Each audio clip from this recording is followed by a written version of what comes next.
Hi everyone, it's lovely to have all of you here. Thank you for coming, even though we expected rain. It's lovely weather. And it's an important day. It's an important demand and desire of millions of people across the world. We represent so many people who couldn't be here for so many different reasons. There's so much that we need to talk about, but I do want to say first and foremost that Sharia law is an extension. It's an extension of the political Islamic movement. It's not the demand and desire of Muslims or those who are labeled as such. If it was the desire and demand of Muslims or those labeled as such, the Islamic movement wouldn't need to use such brute force, such indiscriminate violence in controlling and restricting and repressing millions of people across the world. For goodness sakes, under Sharia law, they fine you if you eat during Ramadan. They enter your houses to stop you from listening to music and having sex. They hang you for being gay. They stone you for having sex outside of marriage, for being apostates, for being free thinkers, for being rationalists, for being secularists. This movement is a right-wing reactionary movement. It has nothing to do with the desires and demands of millions and billions of people across the world. The Home Office here in Britain says there's no need for alarm, that Sharia law is not part of British law. Yes, it is. The Muslim arbitration tribunals are using the Arbitration Act to impose Sharia law on the lives of women in particular. And the Sharia councils, they're charities, they're public bodies, and they've tried over 7,000 cases since the late 80s. And again, mark this, it's the late 80s. It's since the establishment of an Islamic regime in Iran and the rise of this movement. Again, nothing to do with the demand and desire of Muslims or those labeled as such. They say, don't worry about Sharia law in Britain. It's only imposed on civil matters, as if marriage, child custody, inheritance, and divorce rights are trivial matters. They are the pillars, some of the pillars of women's repression and discrimination in countries under Islamic rule. If you look at some of the cases that the Sharia councils have tried and decided on, women in forced marriages, a young girl married at the age of 16. She went through 3 Sharia councils and told them, I've been forcibly married, I want a divorce. They said, no, your marriage is legitimate. We have cases of Sharia councils giving child custody to the father at a preset age, irrespective of the welfare of the child. And finally, when the mother musters up the courage to go to a British court, the child, especially if they're older and they've been living in an environment that's hostile to the mother is no longer able to get custody of the child back. This is affecting the lives of thousands of women in this country today for decades. Don't be fooled when the Home Office says there's no cause for alarm. Yes, there is. Yes, there is cause for alarm. Yes, it is scandalous.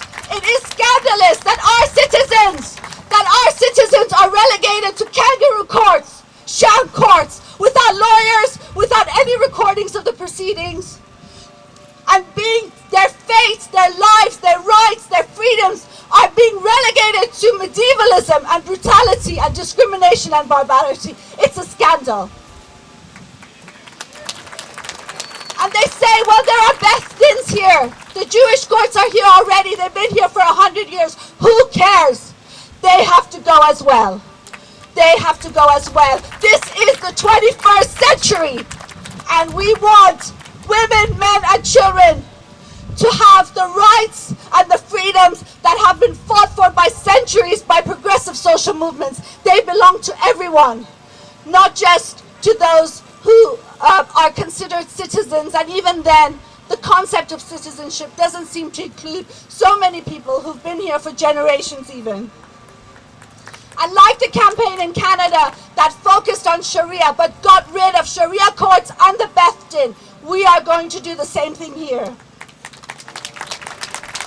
Of course, people have a right to religion. Of course, they have a right to atheism.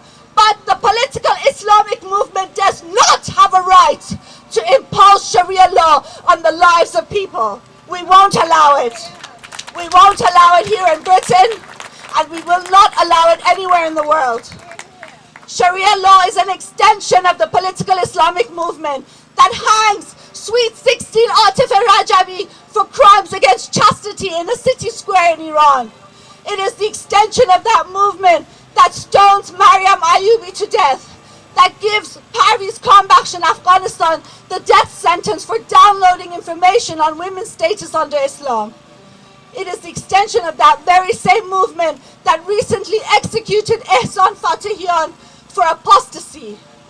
But we too are an extension of a vast human movement across the world.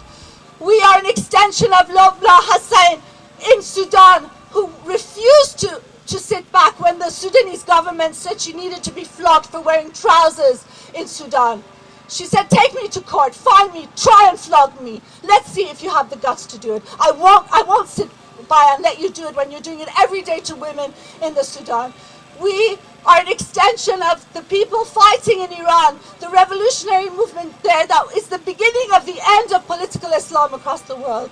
We are an extension of all those beloved who we have lost in this battle against political Islam. Our wonderful, beautiful Neda, who at the age of 27 was shot dead on June 20th on the streets of Iran because she wanted freedom. She didn't want any faction of the government. She didn't want the Mousavis. She didn't want Ahmadinejad. She wanted freedom.